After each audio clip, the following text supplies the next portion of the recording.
Hello everyone, and welcome back to another video on the channel. As you guys might recall, my last video was on me removing my climate control module, how to remove it, and that old module is just down there on the floor right now. But I picked up this new one here, and this one actually came from a auto parts junkyard called Pull Apart that we have one near us. But basically this module right here came out of a 2004 town car signature, so it has the same part number on the back that matches. It just is a little different on the side, probably because of the year. But today I'm going to show you how to install one of these, and then we're going to test it out, see if it works. So first of all, obviously, let's put it here for now. First of all, we're going to want to plug the connectors back in, of course. So, let's see.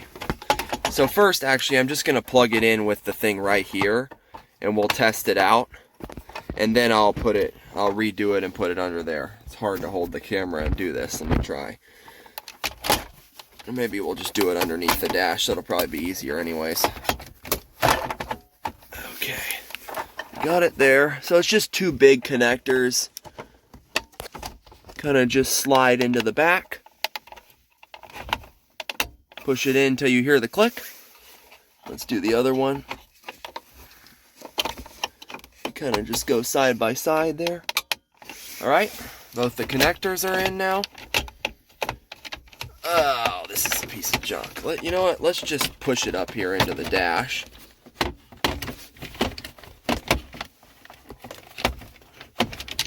Okay, we're having issues here. Hold on a second. Alright, I'm going to get it up in there, and then I'll be back once it's there. So it's kind of fighting me as far as getting in there. The wires are not wanting to go back into their hole, but I guess that's what the bolts are for. But before I get it bolted in and put the trim back, I want to actually test that it works.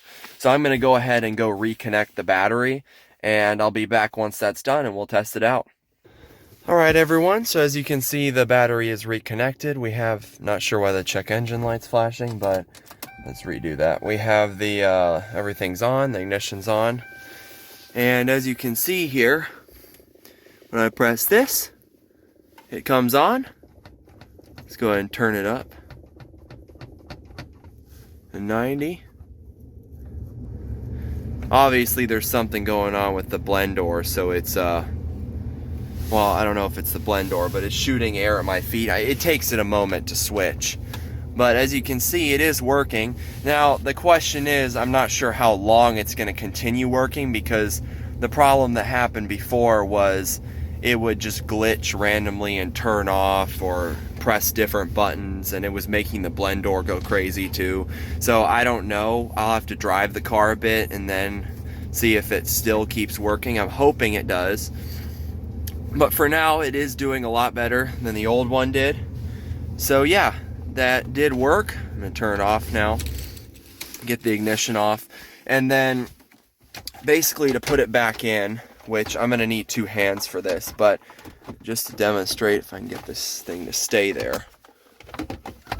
This thing's being a pain. Doesn't want to get in there, does it? Anyways, let me just show you guys real quick. To put it back in, if you can see those little copper holes right there, and it basically, we have screws. There's 4 of these screws right here that go through these copper holes on each side and anchor it in there so it can't get back out. So I'm going to go ahead and do that, and then I'll be back with how to pop the dash back on. Alright, so I now have it anchored firmly in there with the 4 bolts, which they're just a little 7mm fitting. It's not very hard. Just grab a socket and put them in with that. It is kind of a pain when you don't fully remove the dash trim like I did, because then you're trying to reach behind it and it's kind of in the way. You could fully remove this if you wanted to, but I didn't feel like having to put it all back on and all that, so I just kind of left it there. But anyways, it's all reattached. I'm hoping it continues to work and that the module was the issue. So, but it does work right now. So now I'm going to go ahead and start popping the dash trim back on. Now we do have to be pretty careful when we do this, but basically we just start pushing it into the holes that it was anchored in before. as you can see, like that. And then you gotta push it into the climate vents as well, which I'm pretty sure it should do on its own. Just need to make sure it's lined up to do that. Because the interesting part about these cars is the vents themselves aren't connected to anything. They're just like little square blocks that just kind of float here in the air ducts. So you could just pull out the vent once the trim is gone. The thing that keeps them anchored there is the dash trim itself. So you got to be careful of that. Let's make sure that that's going into there. Let's get the flash on here so you guys can see. So yeah, it's going in the holes there. About over here. It's just this one right there. There we go. Snap, snap, snap, snap. There we go, guys. Let's get the flash turned off. It's pretty good. I know the vent isn't completely where it probably should be. Oh crap, that was not a good idea, I guess. Because I think what we probably should do is, I'm not sure if it actually latched into the vent. Let's pull it off real quick and check. Okay, yeah, so I'm going to have to do this. One thing you got to make sure when you're doing this is that it actually latches into the vent. So I'm going to go ahead and attempt to make sure it does that, because it needs to seal good around the vent. And then I'll be back to show you what it should look like, because it shouldn't have a big gap like this. It should look more like this one over here that's just kind of in there. Real quick before I put all this back together, I just got this one back. This one is still apart, but the reason why it needs to be perfectly snapped onto the dash trim is, number one, so it seals well. You see it has this little seal around the edge, so it needs to seal well to the trim so that it blows really good. But also there's this little wheel here that you can turn off the vent or turn it on. That's connected to the vent. There's just a slot in the dash trim for that. So it has to be firmly attached to the dash trim so that that wheel comes through and you can still operate the vent open and close. So this is what I meant when I said the vents just kind of float in here. You can just freely kind of move these around. They're just little blocks inside the air duct. They just snap onto the dash trim like this one. And that's what keeps them there. So I'm going to put this one on, and then I'll finish the video up. Alright, they're all on now.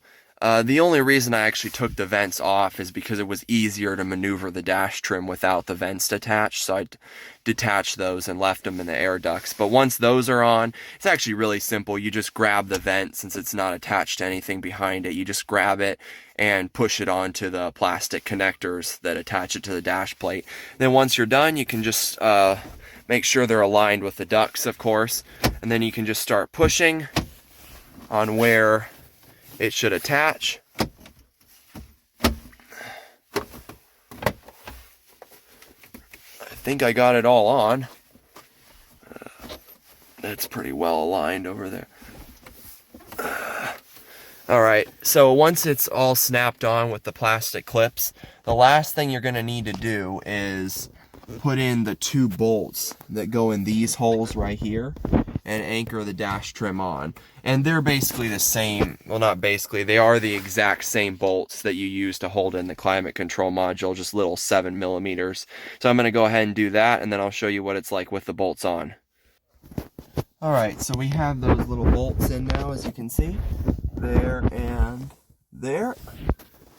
Now, one thing to remember when working with small bolts of any kind, especially when you're screwing into plastic, is always be very gentle with it, especially when you're tightening. Only get it as good and tight as it needs to be. Don't just keep tightening and keep tightening even more, because eventually if you over tighten it, you will break stuff if it's plastic. So just be careful with that, especially since these cars are old and they're not getting any newer.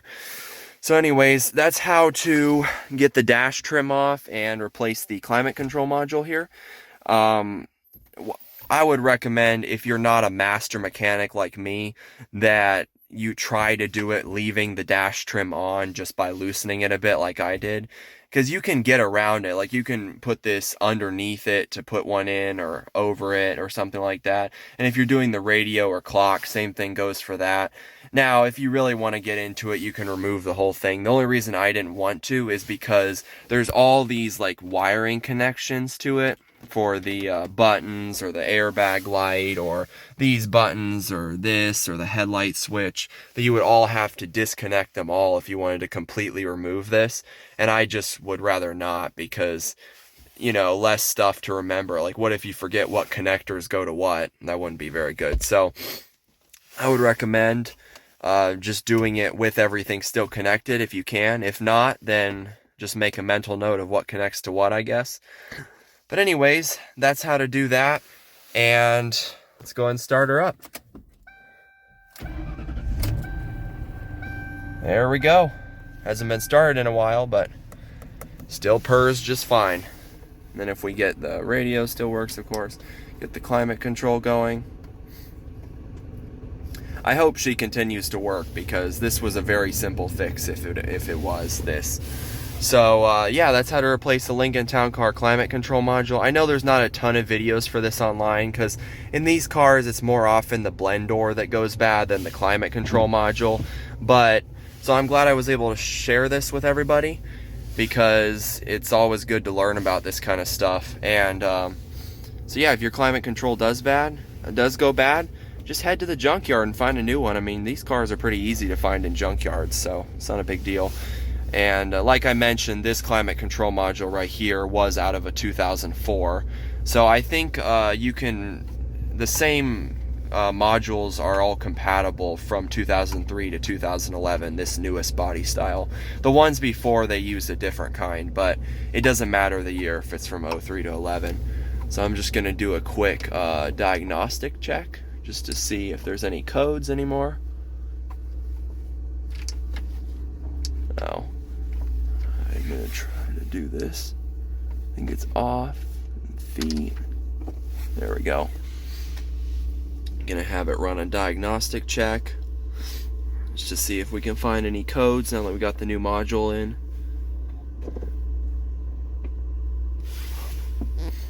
Now, before on the old module, I did get the code 1266, which I think is the driver's side, like, blend door actuator, or not blend door, the actuator.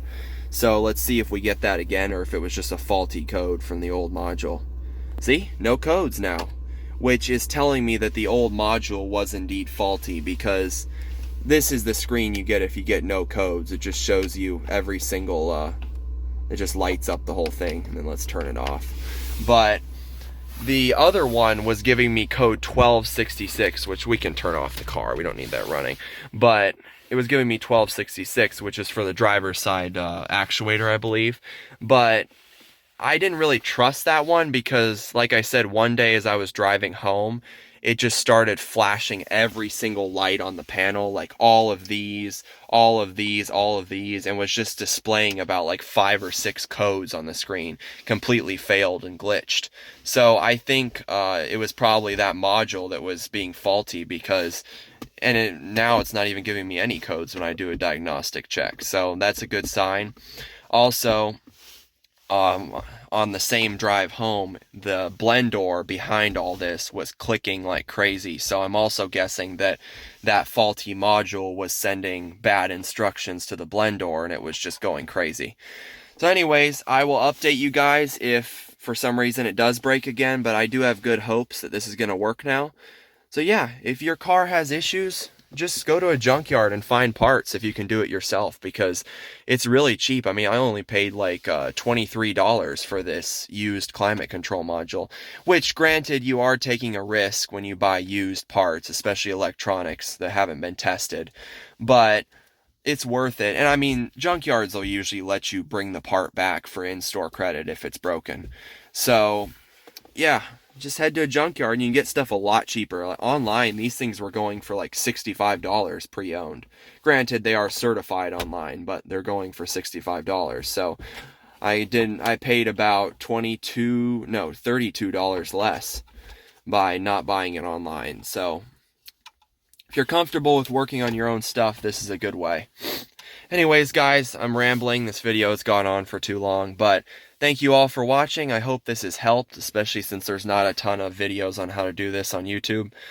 And I will see you guys in the next one. Like I said, visit your local junkyard if you need parts. It's way cheaper than ordering stuff online.